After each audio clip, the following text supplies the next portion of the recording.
Welcome to Mind Over Matter, where we feature young Jamaicans who are shooting for the stars. I'm your host, Margaret Boyne. My guest is an economist and a development specialist. He's a recipient of the Prime Minister's Youth Award for Excellence in Academics for 2021. At 27 years old, he has been the recipient of over 300 honors, awards, and scholarships from the primary to the postgraduate level. A past student of Ardenne High School, my guest is Keenan Falconer. Hi, Keenan. Welcome to Mind Over Matter. Hi, Margaret. Thank you for having me. It's a pleasure to be here. Yes. And Keenan, I must say, over 300 honor awards. I mean, your achievement, it is so much for someone at such a young age. How did you accomplish so much and yet so young? Well, I think in around grade 2, I would have discovered that I was really good at what I did in terms of academics. And it was the first thing I saw that I was good at. So I really focused on it and started to work hard at it. And from since then, in the last 20 years, I've either at the top or near the top of my class.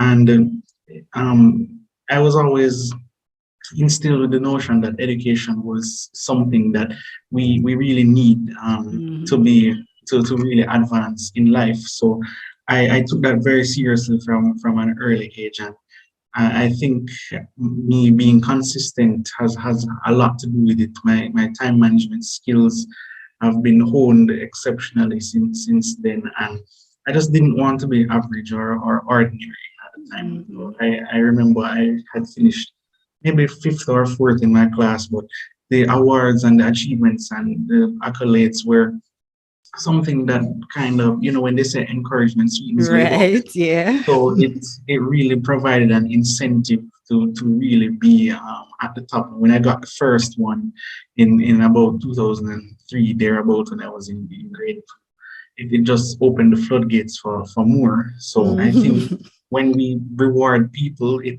acts as an incentive, something to encourage people to really work towards, and that was really me. And it has been a real journey ever since, up to the postgrad level most recently. Okay. You recently received the Prime Minister Youth Awards. Tell me, what does that award mean to you? And, go back to that day when you were nominated. Tell me how you felt. It was an honor just to even be nominated for it, and then to have won it. I was really elated because I knew the sort of competition I would have been up against. And as it turned out, myself and Dr. Charlene Smith was the first Black woman to receive a PhD in nuclear engineering at the University of Florida. We both received the award. To even be awarded alongside such a person is really exceptional. So I was really glad about it because I was anxious, but this was something that I really wanted from at least maybe 2014, when I would have just been in my first year leaving high school. But at the time, I didn't think I was sufficiently competitive enough to really receive it. So to have been nominated and win on your first try it does mean a lot. This one, amongst all the awards, I think this is the culmination of that consistent effort for the last 20 years. Okay. And I'm going to read out a few of the awards that you have won over the years. And that list is so long, Keenan, that boy, I mean, know that would I take my whole program to read it. So I've just selected a few. Okay. So you won a government scholarship to Ardenne High School. You were the champion boy for the Gleaners Children's Own Spelling Bee competition. You earned 10 distinctions with straight A profiles in the CSEC exams. You were also the recipient of the United States Ambassador's Academic Achievement Award. At Cape, you got 8 distinctions. You finished second in Jamaica for Cape Geography Units 1 and 2. You graduated from the University of the West Indies with a first-class honors degree in economics and banking and finance, double major. You won essay competitions. You were also a finalist for the Rhodes Scholarship in 2017. You were accepted to several top universities, which included Oxford, but you did your master's here. You did your master's at? I did my master's at the Sir Arthur Lewis Institute for Social and Economic Studies. It was completed in 2021, and I received A's in all 12 subjects.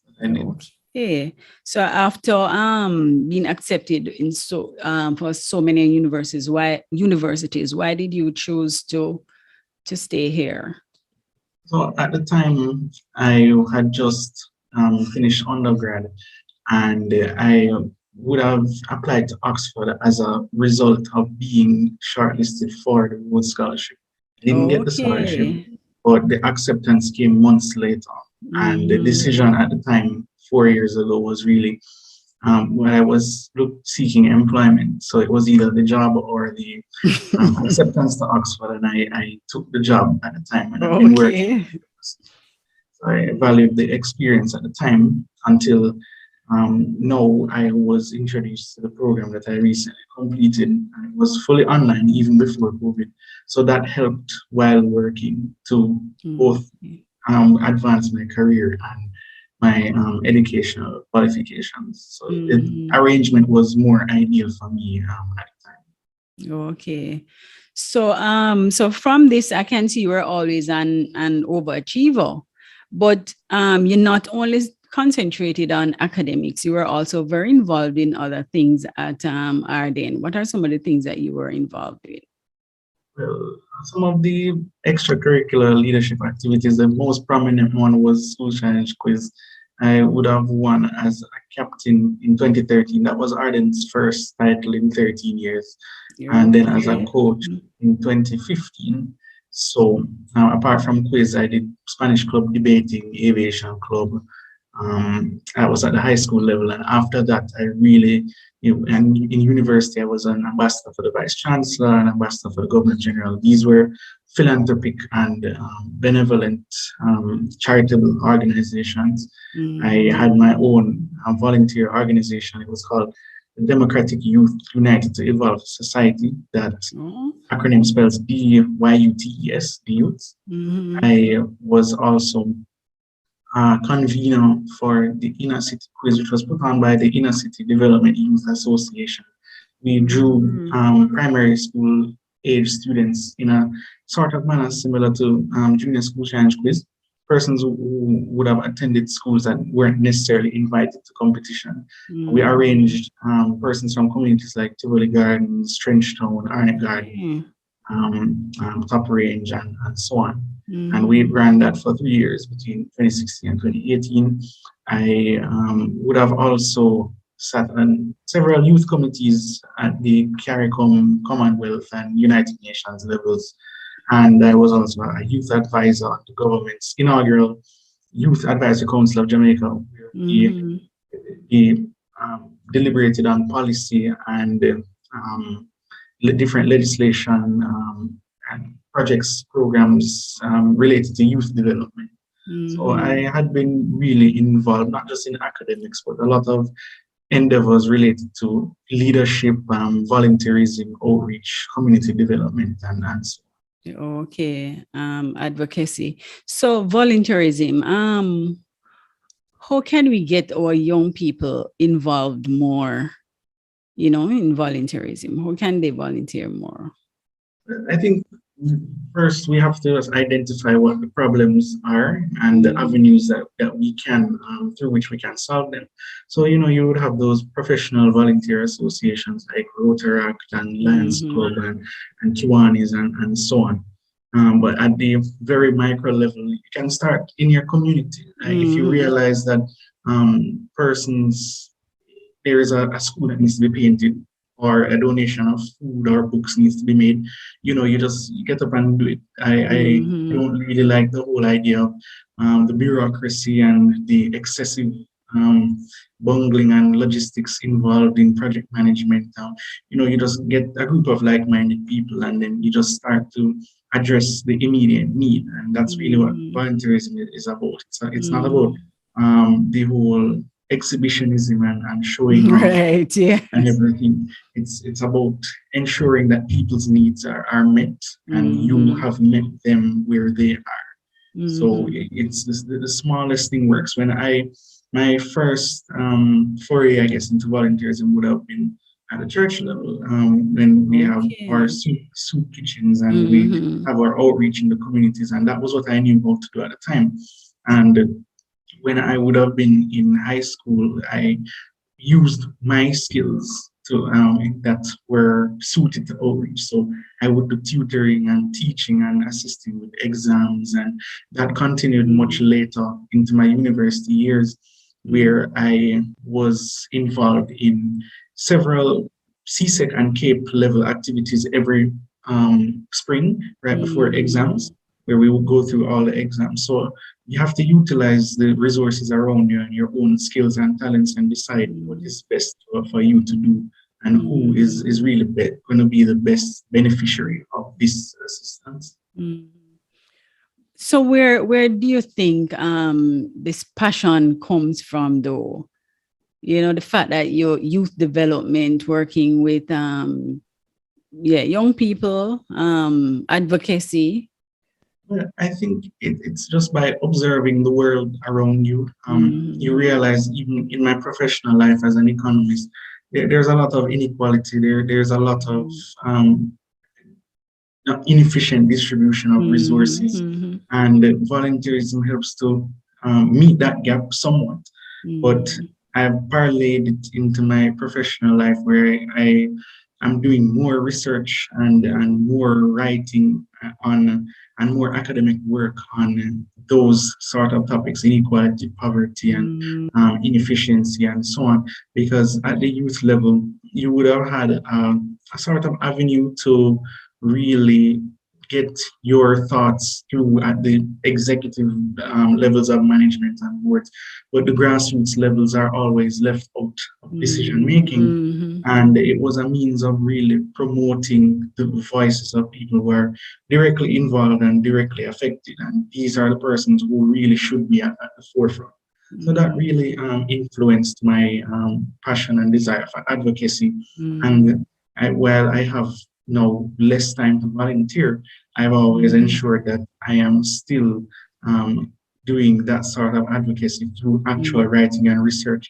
And I think it's really important that your research should inform how you design projects and programs, and because it is all well and good and really noble to come up with a project, but we can make it better when it's really governed by data-driven, evidence-based statistics and research, and it makes the outcome better.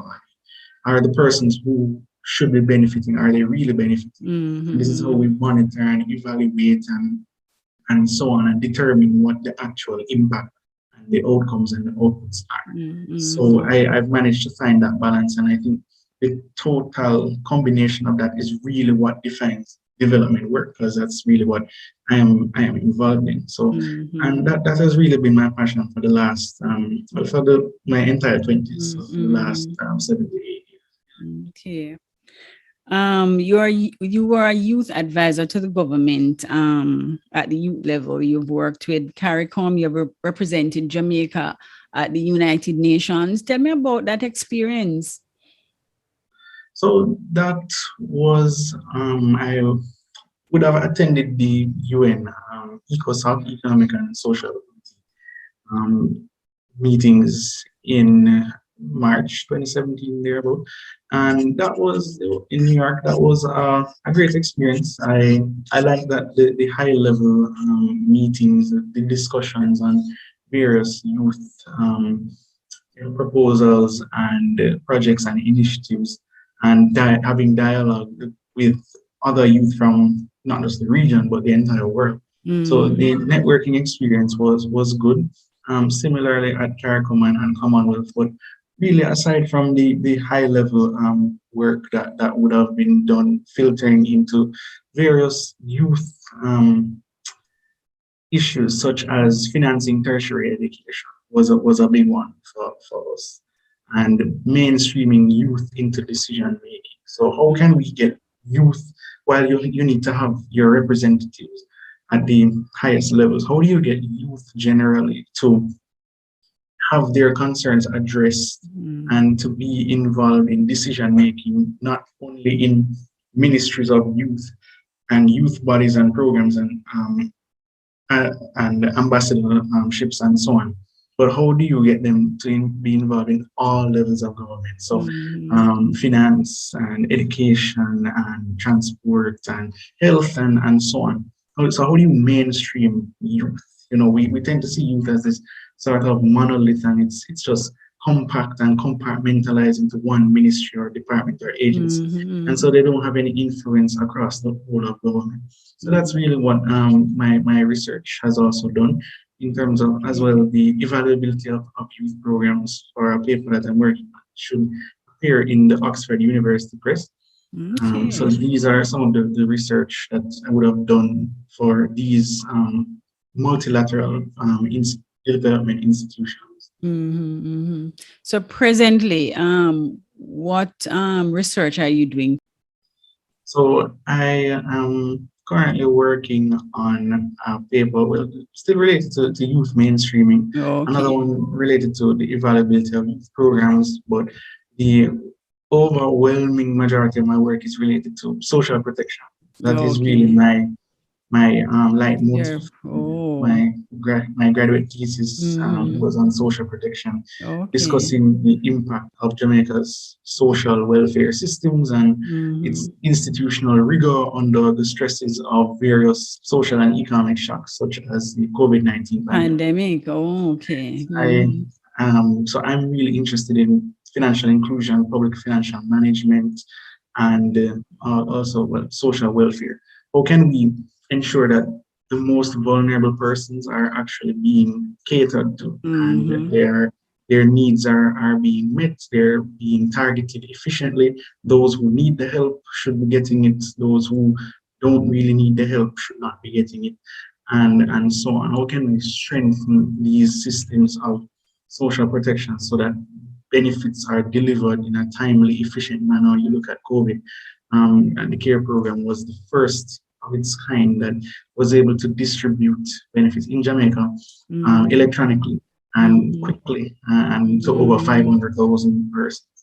And so, you know, how do we build on things like that will actually improve persons' lives, and especially in times of crisis, because in times of crisis and emergency, timeliness is of the utmost importance.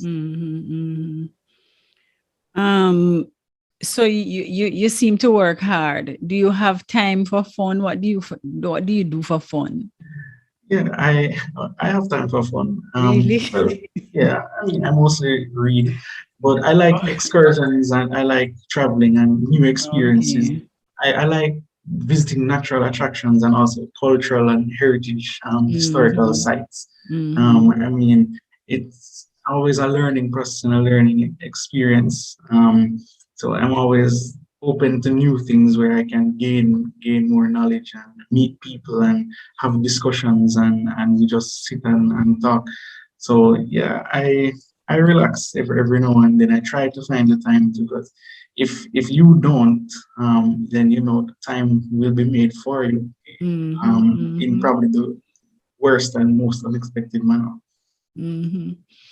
So being an economist, Keenan, I have to ask you a question, an economics question, right? But I'm sure my viewers and my listeners want me to ask you this. What is the state of the economy right now? Well, in Jamaica, yes, you would have just recovered and attained the pre-COVID levels of economic activity recently. So we're back at that base level after 2 years of shock.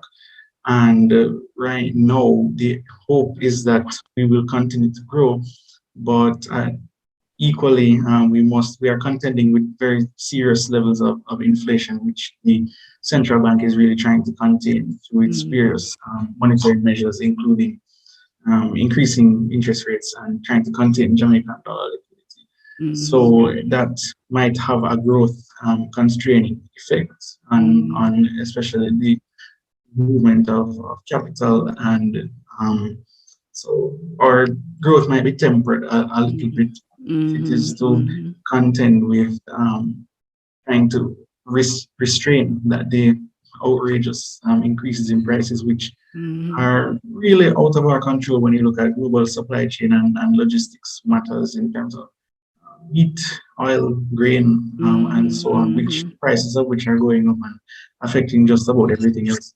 And we would have also attained pre-COVID levels of unemployment.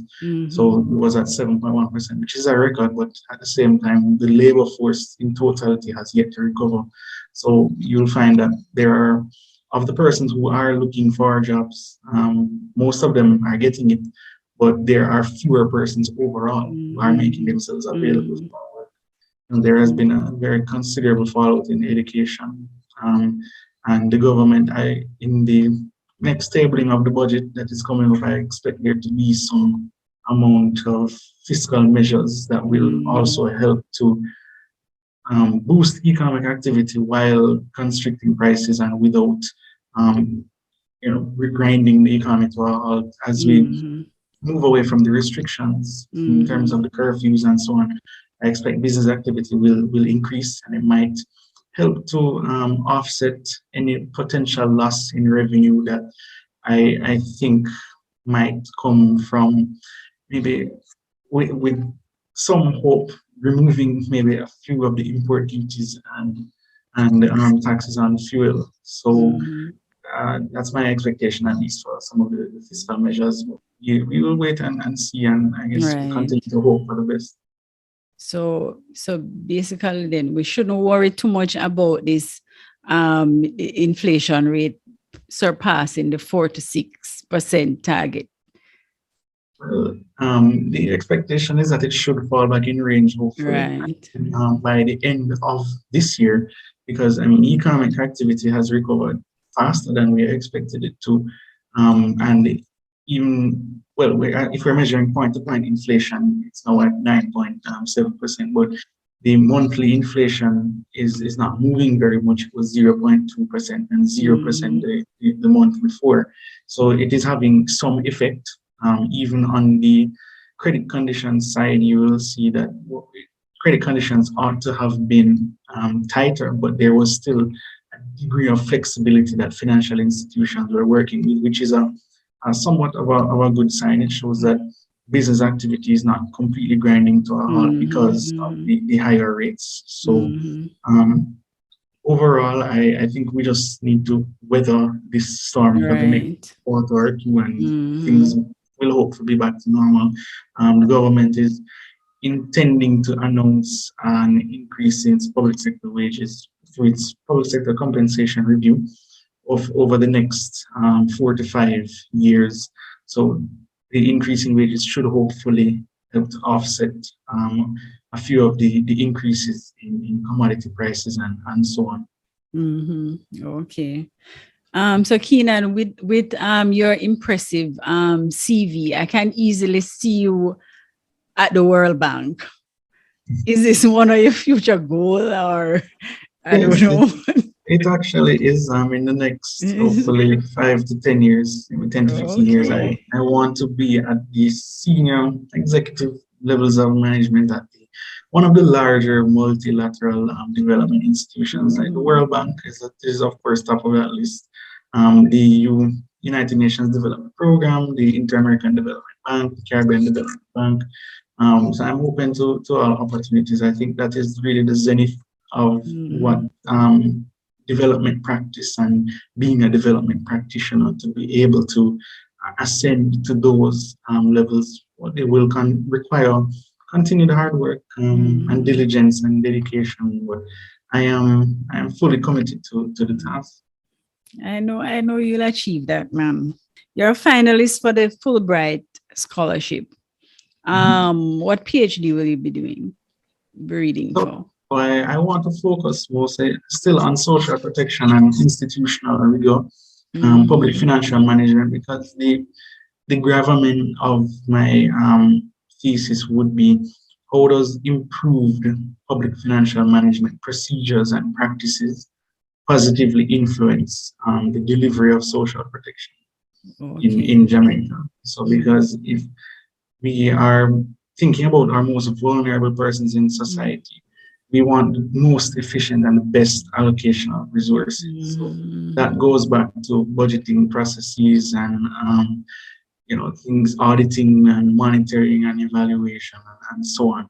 So within the realms of government and the different layers of government, how are these practices enabling us to find the resources or to identify the resources that we can deploy to persons more efficiently to be able to deliver a more comprehensive response that persons can feel is meaningful.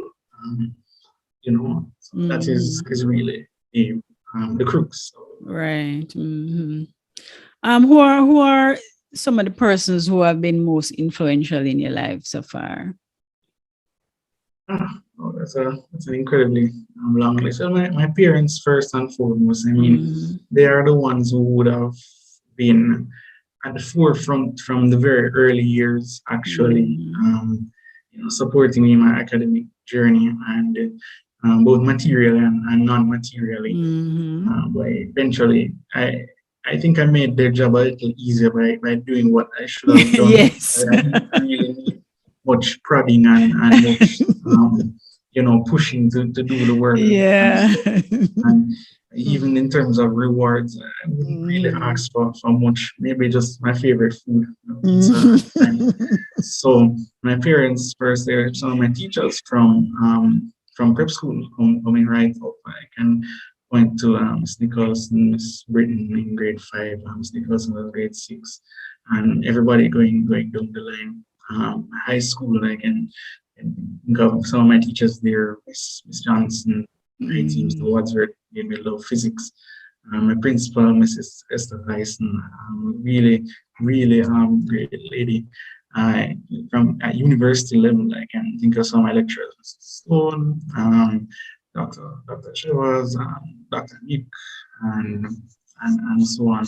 So that's on the academic side. I can think of my friends, my family. The late Reverend Archer, who was my spelling bee coach and his coach, is a very, very positive influence. So these are really the persons who are nearest and dearest to me. They've had a very big impact and a big influence in who I really am today, molding me and shaping me and instilling certain values and attitudes and beliefs and practices that have carried me well through life. And you mentioned Coach Archer. You are also the youngest coach, winning coach for the Schools Challenge quiz competition. Let me add that. Yes, so the circumstances that arose after we won in 2013, when I was captain and when Rev was coach. In 2014, we lost. Towards the end of 2014, Rev unfortunately ill, and I stepped in at the time and took over the team. That was they didn't have much guidance at the time because of Rev's condition, so I took them into the season. And Reverend Archer unfortunately passed away in the middle of the season in the February. Actually, it's been the anniversary was very recent. It was it's been 7 years ago. And then I took them through the rest of the season, and we did what we had to do, and we won. And I instilled a style of play in the team that was very recognized. It was, I guess, more reflective in our personality, and it was very staid and boring and practical and pragmatic. We ended up winning against San Diego in the final, and it was a fitting tribute, I think, at the time, to honor Rev's legacy and his memory. And I think that ranks definitely among some of my greatest achievements. Okay. So, so Keenan, what are some of the principles you think that have led to your success so far? That's an interesting one. Foremost, I think integrity. That's always been the key for me, no matter what in academia. I will point to a instance in grade 9. It was a very small thing. I would have gotten, I think, 73 on a test. I added up the marks. I realized I should have gotten 72. I pointed it out to the teacher at the time, and she said, just for pointing it out, you can keep it. You can keep it. Right? So, I mean, for me, I would rather get 0 from an honest effort than to have gotten 100 from a completely deceitful. So, integrity is definitely the biggest one. I think you also have to be dedicated. So you have to stick to this task and remember why you started. So it's also a means of holding yourself accountable. And progress is always better than perfection. So no matter where you are, and that has always been me in any academic endeavor. Some topics are more difficult to understand than others, but I remember why I chose it, and no matter how hard it is, I can eventually like it if I understand it well enough. So I'm not going to, throw in the towel and give up at the first sign of failure. So accountability, such dedication is another one. I can also think about, being a team player. I mean, so it's not myself, whereas I would have reaped a lot of benefits. I listed persons who are very integral in my success. And, also in academic work, you have a lot of group work. So you have to be someone who is going to bring the best out of the persons who are around you. And, everybody has something to contribute. You have to make them feel that they have a vested interest in this endeavor. So these are persons that you're working with, and everybody needs to feel that they are a part of it and they have some ownership over it. Those persons who don't necessarily have the best skills, you are bringing them up, and you also take direction from persons who are who have a better expertise at this than you do. So that is really, I think, my top 3: integrity, accountability, and teamwork. Great. Before we leave, though, Keenan, what message do you have to leave for our young people? Well, for young people, I really think that you should continue to explore and search for the things that you like, and always never be afraid to really express your true passions. So this is my passion, which I discovered. And persons have different passions in different areas: sports, arts, culture, music, agriculture, the same categories even for the Prime Minister's awards. Right? And so I was allowed to explore. I settled on this and discovered it, and I've taken it with me ever since. And I just want to encourage young people to continue to push the boundaries. We are they say youth are the future, but youth are really right now. So we have it in our hands to be able to create the kind of change and the kind of world that we want.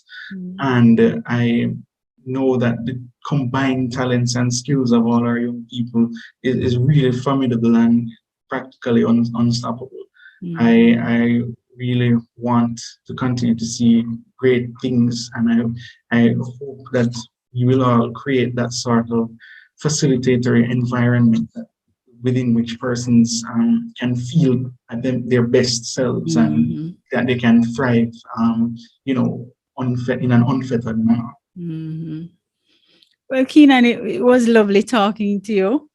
And I must say, I'm looking forward to seeing you in the newspapers as one of the Fulbright scholars.